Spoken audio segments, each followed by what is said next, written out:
Let's talk about how we minimize fighting with adolescent and older children and think about when it is appropriate, I suppose, to seek help.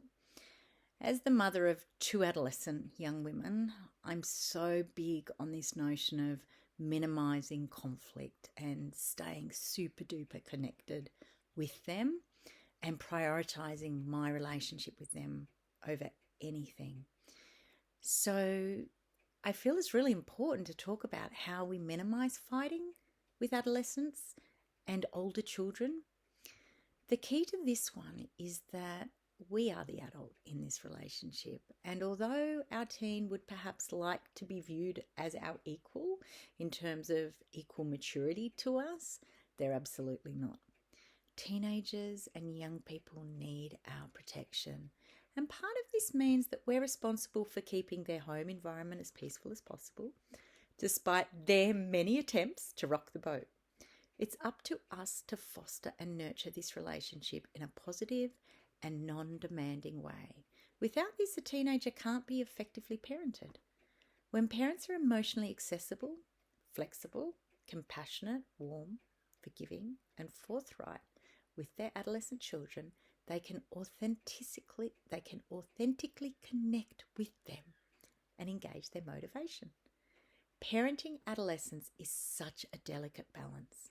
It's a delicate balance between flexibility and limit setting, discretion and frankness, accountability and compassion. Us parents need to be willing to stand firm in the face of our adolescents' arguments and tantrums and imploring, and hold them accountable for their choices. As your kid moves towards adulthood, your job is to help them learn how to stay safe and to operate with self-control in real-world situations. And part of this includes non-violent, respectful communication, as well as this basic principle of not blaming, not shaming, and not name-calling. And this really goes in both ways. This is up to us too to make sure we're operating from this stance. By engaging adolescent children in respectful dialogue, they can slow down long enough to consider the consequences of their decisions and behaviours. Painful though it may be, by recognising that we can't control our adolescents, and actually when we do, the results are often quite disastrous and dangerous for their lifelong well-being, we can more effectively connect with them and engage their motivation. So by recognising that we can't control them, we can connect with them and help them be more motivated. Inspiring our teens to use thinking words rather than fighting words comes down to modelling. We unfortunately have to lead the way, and with this comes some pressure, I know.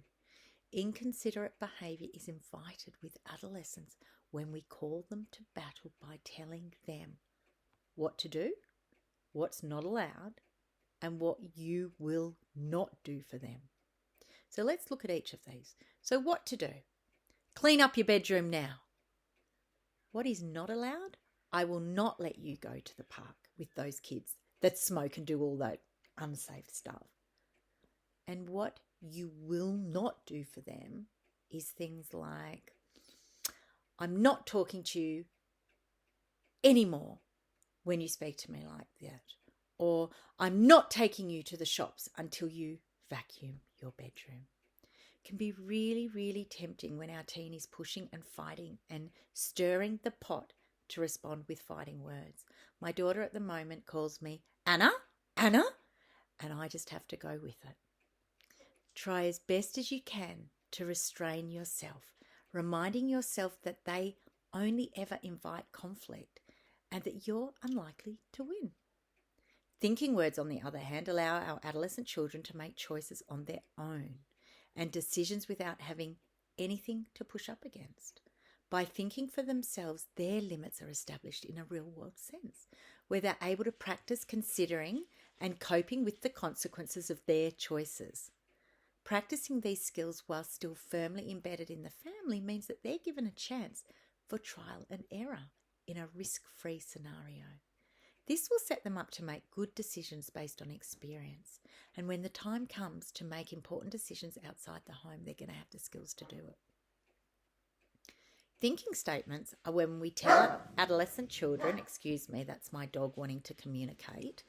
Thinking statements are when we tell our adolescent children what is expected, what we will do, and what we will accept. And I'll go through each of them individually. So what is expected? A comment around this might be, feel free to join us for the movie as soon as you clean up the kitchen. What we will do is worded in an example might be, I will be more than happy to drive you to the party as soon as you vacuum your bedroom. And what we will accept would sound something like, you're more than welcome to join us in watching this show, or you can do something else until it's finished and then find something that interests you more. Adolescents can be emotionally fragile and often need us to help them learn how to resolve issues. By demonstrating appropriate communication with them in times of conflict, you'll eventually receive considerate and respectful communication in return. Again, consistency is key here. When we're disciplined with ourselves and continue to practice consultative parenting against all the odds, our adolescents learn to be complicit and to honour requests and initiate negotiations when the situation warrants. So there's loads of skills and strategies here, and of course my book Taming Teens talks a lot about this, as does the online course, but some of these guidelines might be of assistance here. So the first thing I guess I'd say is that adolescents incite debate due to their keen and ever maturing intellect. And this is different to argumentativeness. It's really natural and healthy for teenagers to question our parental judgment and to recognise and point out any inconsistencies and flaws in our logic. Defiance is another issue entirely. And the more you welcome your teens' invitations for discussion and debate, the less likely they are to become defiant. And it can be really, really tricky to adjust to your teens' challenging ways of thinking and ever improving debating skills. Sometimes it can feel plain annoying when they point out every error in our logic. But if we can just ride with it, we're going to get there. We're going to come out the other side of this. So when you feel like rolling your eyes at their intelligent counter arguments during discussions, try to activate your curiosity and excitement in their increasingly sharp wits.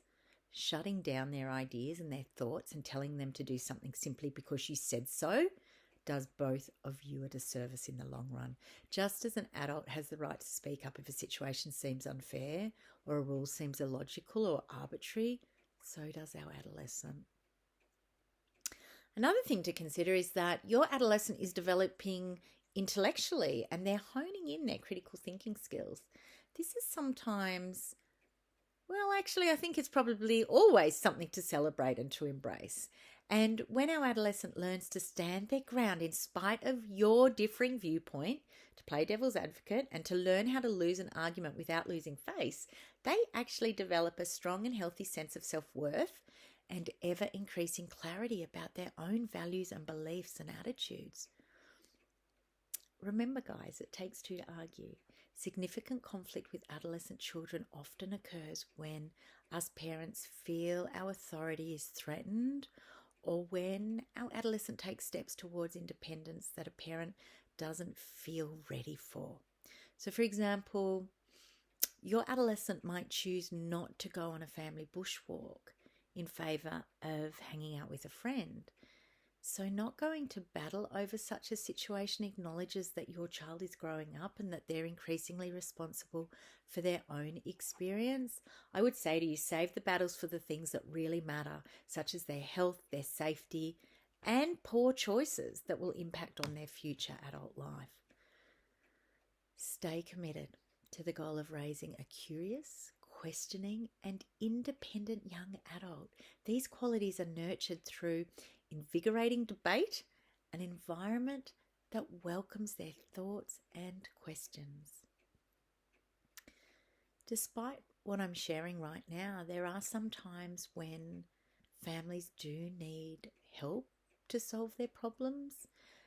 As parents, we might feel confronted with feelings of guilt and shame or a sense of failure when considering the possibility of seeking some professional assistance. And if this is your experience, then I assure you this does not mean you have failed as a parent. Seeking help to manage chronic behavioural and emotional problems is very different to seeing your... Well, actually, no, it's no different. Actually, it's no different to seeing your general practitioner when you're feeling unwell. It's just something we do, right?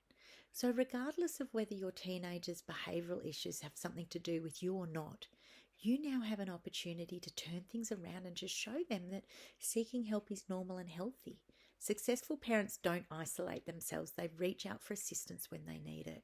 And seeking the professional help of a psychologist is really important if a young person's experiencing psychological disturbance, including significant anxiety and low mood, if they're self-harming, if they've got eating disorders emerging, or if we're learning that there's a drug or alcohol dependency developing. In less obvious cases, a young person may be frequently withdrawn, socially shy, flat, and just really sad. And in these times, a third party is a wonderful resource to draw on when you may in some way be contributing to the problem at hand, or when there's high conflict or extreme family stress, or if you've really unsuccessfully tried to address the problem. And I take my hat off to you trying to fix it yourself. But remember, us psychologists, we're trained to support individuals to deal with their stress and psychological distress. Parenting your teen doesn't have to be an incessant, disturbing, isolating battle of an experience. And sometimes just knowing where to go for accurate information, such as my Taming Teens online course, and having a few sessions or a lot of sessions, in fact, with a psychologist if you need them, can really help turn a family's feeling of dread into one of hope. So I wish you such joy in parenting your terrific teenagers, and thank you for following me on this YouTube channel and liking these small clips.